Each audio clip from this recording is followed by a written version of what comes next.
क्या आपको पता है कि हमारा संविधान सिर्फ कागज का टुकड़ा नहीं है?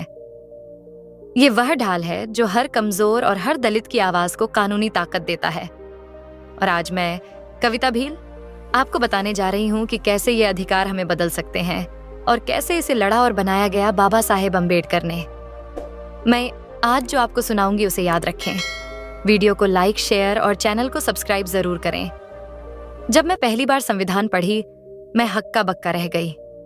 नहीं, सिर्फ इसलिए नहीं कि शब्द कठिन थे, बल्कि इसलिए कि हर शब्द में हमारी आवाज, हमारे अधिकार और हमारी ताकत झलकती थी। बाबा साहेब ने यह दिखा दिया कि गरीब और दलित भी अपने हक के लिए खड़े हो सकते हैं। उन्होंने यह बताया कि समाज में बदलाव सिर्फ क्रांति से नहीं, बल्कि कानून और शिक्षा के माध्यम से भी आता है। संविधान हमें यह सिखाता है कि हमारी जाति, हमारा धर्म, हमारी सामाजिक स्थिति कुछ भी हमारी क्षमताओं और अधिकारों को कम नहीं कर सकती। ये सिर्फ कागज के टुकड़े नहीं हैं, ये हमारे जीवन की ढाल और तलवार हैं। संविधान का अनुच्छेद 14 कहता है कि समान कानून और समान सुरक्षा सभी के लिए है। सोचिए, ये कितनी बड़ी बात है। हमारे जैसे छोटे गांवों में, जहां जातिवाद गहरी जड़ें जमा चुका था, बाबा साहेब ने यह सुनिश्चित किया कि अब हर व्यक्ति कानून के सामने बराबर है। मैंने अपने गांव में यह महसूस किया। स्कूल में जो बच्चे पिछड़े थे, जिनके पास अच्छे कपड़े या किताबें नहीं थीं, उन्हें भी अब यह हक मिला कि वे पढ़ सकें, अपने सपने पूरे कर सकें। जब जाति का बंधन टूटता है, तभी समाज सही मायनों में आजाद होता है। ये शब्द सिर्फ मेरे नहीं, बाबा साहेब के संघर्ष की अमर सीख है। संविधान ने हमें दिए हैं मूल अधिकार, शिक्षा का अधिकार, समानता का अधिकार, सुरक्षा का अधिकार। शिक्षा का अधिकार। जब मैं पहली बार किताबें पढ़ने बैठी तो लगा कि दुनिया बदलने की ताकत मेरे हाथ में है।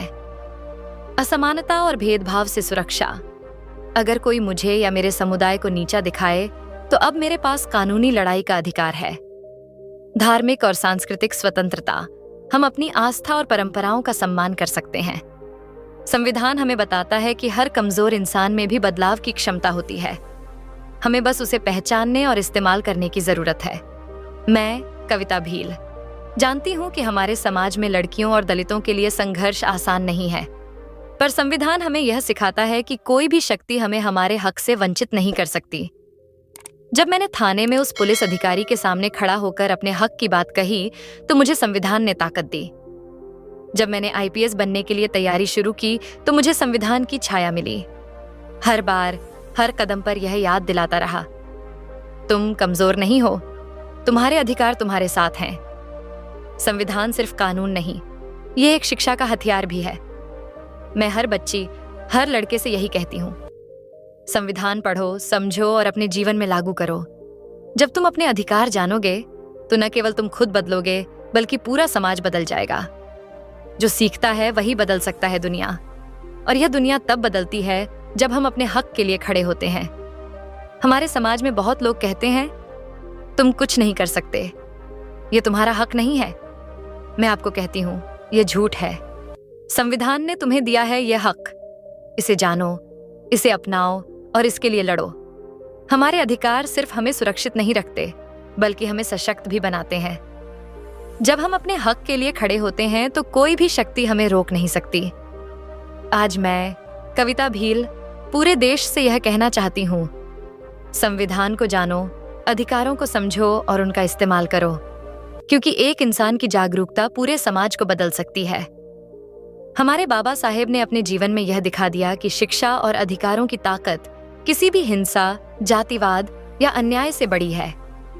आज भी उनके सपनों को साकार करना हमारी जिम्मेदारी है। अगर आप भी चाहते हैं कि हमारी समाज में बदलाव आए, तो अपने अधिकार जानें, संविधान पढ़ें और इस संदेश को साझा करें। वीडियो को लाइक करें, कमेंट करें और सब्सक्राइब करें, ताकि हम और अधिक ऐसी प्रेरक कहानियां लेकर आएं। और हाँ, एक सवाल आपसे, क्या आप अपने अधिकारों के लिए खड़े होने की हिम्मत दिखा सकते हैं? नीचे कमेंट में जरूर बताइए और चैनल को सब्सक्राइब जरूर करें। धन्यवाद। जय भीम।